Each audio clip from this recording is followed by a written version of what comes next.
Hola, ¿qué tal? Les saluda a su hermano José Juan Valdés y para mí es un honor una vez más compartir por este medio con ustedes la palabra de Dios, la palabra del domingo.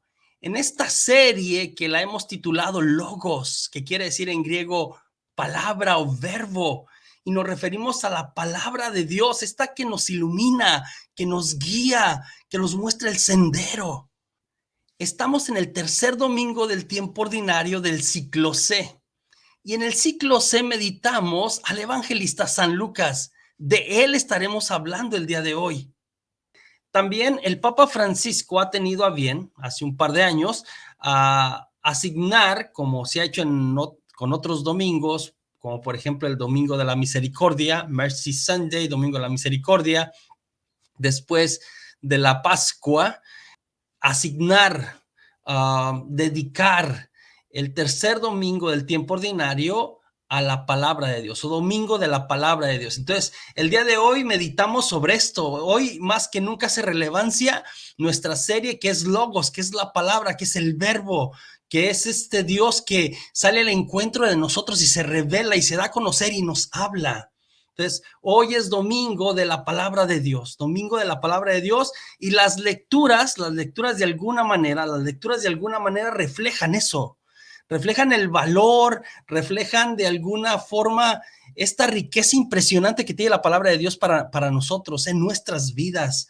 Y en la primera lectura del profeta Nehemías, aquí se ve en la parte de abajo, en el capítulo 8, versos del 2 al 4a, y luego el 5 y el 6, y luego los versículos del 8 al 10, encontramos esta historia de cuando a Nehemías, ¿sí? Nehemías ahí por reconstruyendo las murallas, y entre los escombros encuentran uno de los rollos donde estaba escrita la ley, la palabra de Dios.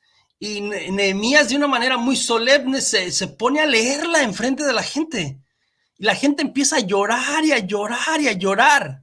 Y a usted le puede parecer extraño, así como que, bueno, ¿qué pasó? ¿Qué decía la palabra de Dios? ¿O los estaba regañando en Nehemías? ¿O en la palabra de Dios estaba una historia triste? ¿Qué pasó? Lo que había pasado es que el pueblo de Israel había estado en Babilonia por muchos años, 40 años, un poco más. Hacía mucho tiempo que no tenían esto, añoraban la palabra de Dios. Hay un dicho por ahí famoso que dicen que nadie sabe lo que tiene hasta que lo pierde. El pueblo de Israel, después de haberse quedado sin nada y ser llevado al destierro, añoraba la presencia de Yahvé por medio de su palabra. Ahora escuchan y estas palabras les trae un regocijo impresionante. Yo no sé si lloraban de tristeza o lloraban de alegría actualmente, porque había vuelto algo que era muy de ellos. La palabra de Dios que les acompañaba, las palabras de la ley. Entonces, una emoción impresionante. A mí hay ocasiones en que la palabra de Dios, cuando la escucho y la escucho profundamente y la entiendo y puedo de alguna manera entrar en ella, toca mi corazón, me conmueve de una o de otra manera. Es maravillosa la palabra de Dios, hermanos. Es maravillosa. Del Evangelio del día de hoy tenemos a San Lucas en el capítulo 1, del 1 al 4, y luego brinca y nos da del capítulo 4, de los versículos del 14 al 21. En la primera parte tenemos lo que se llama el prólogo de Lucas, de San Lucas, del evangelista, y está presentado de una manera maravillosa. Otra vez creemos que Lucas, o quien escribió este evangelio, era alguien que conocía bien la forma de escribir, era letrado, tenía ciertas actitudes para la escritura, era hasta una especie medio de historiador, porque como que acomoda, él sabe que está escribiendo una obra bien hecha, histórica, bien organizada, y nos dice en el prólogo que él ha ido a los comienzos, ha hecho una investigación seria, no es nada más, y está hablando de esta tradición. Lucas no estuvo con Jesús, no fue de los 12. Entonces el escritor dice como que fui a los comienzos, fui a las raíces, probablemente fue a buscar a los de la generación apostólica, algunos incluso se atreven a decir a la misma Madre de Dios por lo que contiene el evangelio como tal. Entonces Lucas va a la raíz, va a las fuentes y hace una presentación ordenada. Dice que es una presentación ordenada, no cronológicamente debemos de entenderlo, pero sí en cuanto a la historia, en cuanto al mensaje. Les voy a presentar algo maravilloso y capta la audiencia de aquellos que de alguna manera querían leer, y de ahí brinca el pasaje donde Jesús en el capítulo 4 entra a la sinagoga en Nazaret, en su propia familia, en su propia casa, de alguna manera, con los suyos, por así decirlo, ¿no? Me imagino Nazaret, un pueblo pequeñito, se conocían todos, algunos pueden ser hasta familiares. Entra Jesús a la sinagoga, como es costumbre, el Shabbat, entraban cada semana, y entonces en la sinagoga de Nazaret, ¿sí? Donde cada semana, en la sinagoga de Nazaret, donde cada semana pues se oraba, se cantaba, se leía un pasaje de la ley y se comentaba. Le pasan el pasaje del profeta Isaías y lee el pasaje, y al terminar se lee de pie generalmente, o se leía de pie, ¿no? Nosotros hasta el día de hoy, cuando se proclama el evangelio, lo hacemos de pie, y luego se comentaba. Y cuando se comentaba, pues las personas que están ahí se sentaban. Muy parecido también a nuestra homilía. Jesús comenta de alguna manera lo que hay en este pasaje del profeta Isaías, ¿sí? Y él dice que ese día, esto es muy aventado, esto es muy fuerte, esto Jesús de verdad, con todo el riesgo, dice, esta palabra de Dios hoy se ha cumplido, porque es Él el que ha venido a liberar a los cautivos, ¿sí? A liberar a los que estaban atados, a sanar a los enfermos, a levantar, etcétera, a abrir los ojos de los ciegos. De alguna manera encontramos aquí como un resumen de la misión mesiánica de Jesús, un compendio. ¿A qué ha venido Jesús?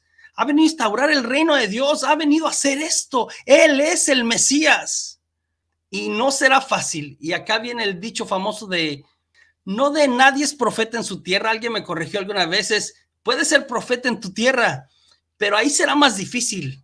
Más bien, en tu tierra será más difícil, más complicado con los tuyos, y le toca a Jesús. Y aunque esperaban a Jesús, habrá quien rechace este mensaje de la buena nueva. Aunque esperaban al Mesías y había cierta alegría al mismo tiempo porque lo conocían, dijeron así como que, espérate, no. El día de hoy en el evangelio no es Nehemías proclamando la ley, es el mismo Dios hablándole a su pueblo. ¿A qué ha venido? A instaurar este reino, a hablarnos, a enseñarnos, a mostrarnos el camino que llega al Padre. Y en la palabra de Dios encontramos eso. Por eso, hermanos, yo les invito en este domingo de la palabra de Dios a que leamos, meditemos y sobre todo hagamos vida a la palabra de Dios. La palabra de Dios, la hagamos nuestra, que se encarne en nosotros. Mi oración es que tú y yo nos dejemos interpelar, cambiar, iluminar por la palabra de Dios. Que seamos capaces de escucharla atentamente y dejarla que entre hasta lo más profundo de nuestro ser, de nuestro corazón, y que se quede ahí haciendo eco, y que podamos entender qué es lo que Dios dijo, por supuesto, pero qué es lo que Dios nos está diciendo a través de su palabra aquí y ahora. Me uno a la oración del salmista que dice: tú tienes palabras de vida eterna. En un mundo donde imperan las verdades a medias, las falsas verdades, un sinnúmero de cosas, hoy nos volvemos a Jesús una vez más y le decimos juntos: tú tienes palabras de vida eterna. Señor, que tu palabra resuene en nuestros corazones, habite en nosotros y podamos, una vez de hacerla nuestra, compartirla con los demás. Que así sea. Pues muchísimas gracias. Que tenga un domingo lleno de la presencia de Dios. Hasta la próxima.